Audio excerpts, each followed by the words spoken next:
আরে কিতা কো দিদি আপনারা যত খুশি খুশি লাগতাছে কেরে খুশি হবে কারণ আছে গো, খুশি হবে কারণ আছে।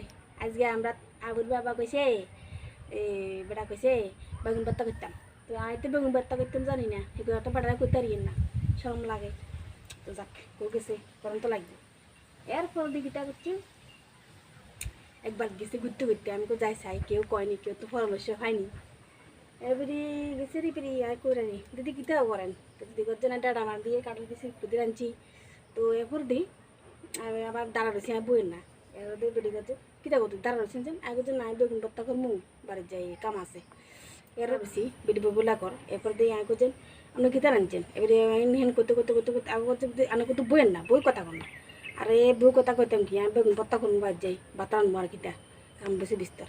বেটি করছেন বেগুন ভর্তা করতে কি ইয়া লাগে নি, এত সরম বই না, বেগুন ভর্তা হারি না। বেগুন ভর্তা করতে কি শনি মঙ্গলবার লাগেনি, মন্ত্র লাগেনি। যেদিকে বেগুনি কি ফুরবেন, মরিচি গিয়া ফুরবেন, মরিচ হেঁচ করতে কাটবেন, বাস লং করতে তেল করতে মাখি নেবেন। মা কিন্তু শিখছি গো নাচতে নাচতে পারছি লেছি তখন বেগুন ভর্তা করুন, তাইলে বেগুন ভর্তা দিন।